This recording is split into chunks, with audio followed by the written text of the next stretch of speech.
नमस्कार बच्चों, आज के इस वीडियो में हम पढ़ने वाले हैं आपके हिंदी बाल भारती का पाठ 2, जिसका नाम क्या है बच्चों? पुकार। तो यहाँ पर एक बहुत ही प्यारी सी कविता दी गई है जिसको अभी हम पढ़ेंगे, लेकिन उससे पहले ये देख लेते हैं कि इस कविता के कवि कौन हैं। तो इस कविता के कवि हैं जयशंकर प्रसाद जी, मतलब इन्होंने ही इस कविता की रचना की थी। ठीक है, इनका जन्म कब हुआ था बच्चों? तो 30 जनवरी 1889 को, और इनकी मृत्यु कब हुई थी? 15 नवंबर 1937 को। और इनकी रचनाएं कौन कौन सी हैं? तो कामायनी, स्कंदगुप्त, तितली और कंकाल आदि आपकी प्रसिद्ध रचनाएं हैं। ठीक है, झरना, आंसू, लहर आदि आपकी काव्य कृतियां हैं। इनका परिचय देख लेते हैं। तो हिंदी के प्रसिद्ध लेखक, आपने कविता, नाटक और कहानी आदि विधाओं में सफलतापूर्वक लेखन किया है। इस कविता में सृष्टि के निर्माता की महानता एवं गुणों का वर्णन किया गया है। देखो बच्चों, यहाँ पे ये जो कविता दी गई है इसमें सृष्टि के निर्माता अर्थात ईश्वर की महानता को बताया गया है, उनके जो गुण हैं, ठीक है, उनकी जो महानता है इसके बारे में यहाँ पर बात की गई है। तो चलिए हम शुरू करते हैं इस कविता को पढ़ना। तो देखिएगा बच्चों, यहाँ पर क्या दिया गया है? विमल इंदु की विशाल किरणें प्रकाश तेरा बता रही हैं, अनादि तेरी अनंत माया जगत को लीला दिखा रही है। देखिए यहाँ पर कवि जी क्या कहते हैं, यहाँ पे प्रभु के गुणों का वर्णन करते हुए कह रहे हैं कि हे प्रभु, ये जो विमल इंदु की विशाल किरणें हैं, विमल इंदु मतलब क्या होता है बच्चों? इंदु मतलब होता है चंद्रमा। ठीक है, तो जो चंद्रमा की किरण है वो किसको दिखा रही है? प्रभु के प्रकाश को दिखा रही है, ऐसा यहाँ पर कवि जी लिख रहे हैं। यहाँ पे कवि जी कहते हैं कि हे प्रभु, ये जो विमल इंदु की विशाल किरणें हैं ये आपके प्रकाश को दिखा रही हैं। और फिर अनादि तेरी अनंत माया जगत को लीला दिखा रही है। देखो यहाँ पर क्या कहते हैं जो हमारे कवि जी है, क्या बोल रहे हैं? अनादि मतलब क्या होता है? जिसका कोई आदि ना हो, जिसका जो सदा से हो। और अनंत मतलब जिसका कोई अंत ना हो, जिसका कोई आदि ना हो। और अनंत मतलब जिसका कोई अंत ना हो। समझ में आया? अनादि मतलब जिसका कोई आदि ना हो, ठीक है, जो हमेशा से हो, सदा से हो। और अनंत मतलब जिसका कोई अंत ना हो। तो यहाँ पे कवि जी क्या कहते हैं प्रभु जी से कि अनादि तेरी अनंत माया, हे प्रभु, ये जो तुम्हारी अनादि और अनंत माया है ना, ये क्या कर रही है? जगत को लीला दिखा रही है। ठीक है, समझ में आ गया इतना? आगे देखो।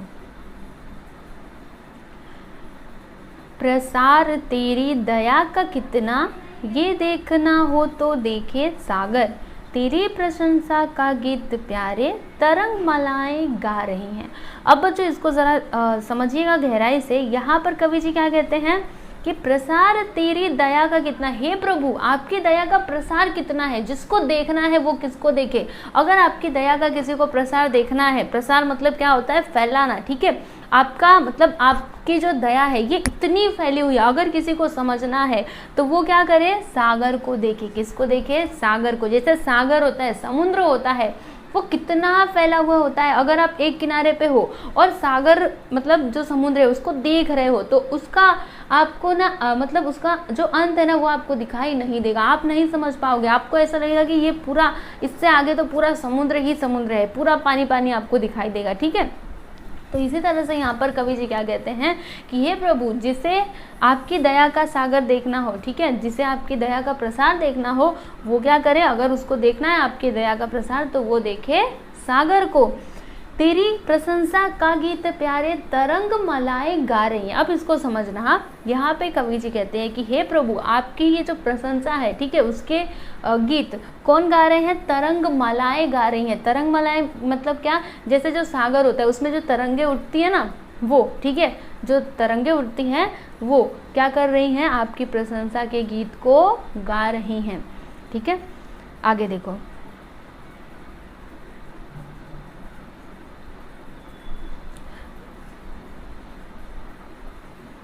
तुम्हारा स्मित हो जिसे निरखना, वो देख सकता है चंद्रिका को, तुम्हारे हंसने की धुन में नदियाँ निनाद करती जा रही हैं। अब बच्चों इसको समझना। देखो यहाँ पे कवि जी लिखते हैं कि तुम्हारा स्मित हो जिसे निरखना, हे प्रभु जिसे आपका प्रेम निरखना हो। स्मित मतलब क्या होता है बच्चों? प्रेम। ठीक है, जिसे आपका प्रेम देखना हो, जो आपके प्रेम को देखना चाहता है तो वो किसको देख सकता है? चंद्रिका को देख सकता है। चंद्रिका मतलब क्या? चांदनी। ठीक है, जिसे आपका प्रेम निरखना हो प्रभु, जिसे आपका प्रेम देखना हो वो किसको देख सकता है? चंद्रिका मतलब चांदनी को देख सकता है। तुम्हारे हंसने की धुन में नदियाँ निनाद करती जा रही है, और ये जो नदियाँ कल कल छल छल करके बह रही हैं, ऐसा लगता है कि प्रभु जी हंस रहे हैं, ईश्वर हंस रहे हैं। ठीक है ना, एक बार फिर से पढ़ो इसको। तुम्हारा स्मित हो जिसे निरखना वो देख सकता है चंद्रिका को, तुम्हारे हंसने की धुन में नदियाँ निनाद करती जा रही हैं।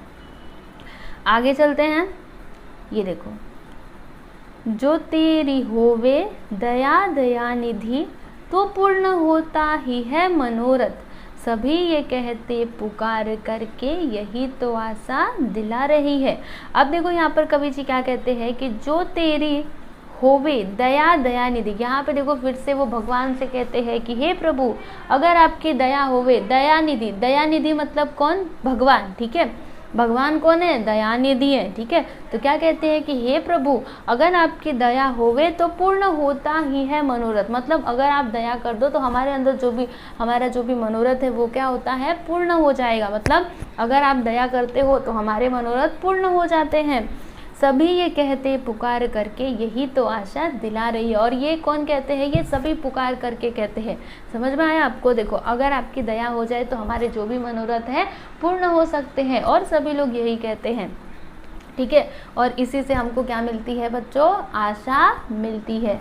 समझ में आया आपको? इस तरह से यहाँ पर ये जो कविता थी ये पूरी समाप्त हो गई। चलो एक बार फिर से पढ़ते हैं इसको।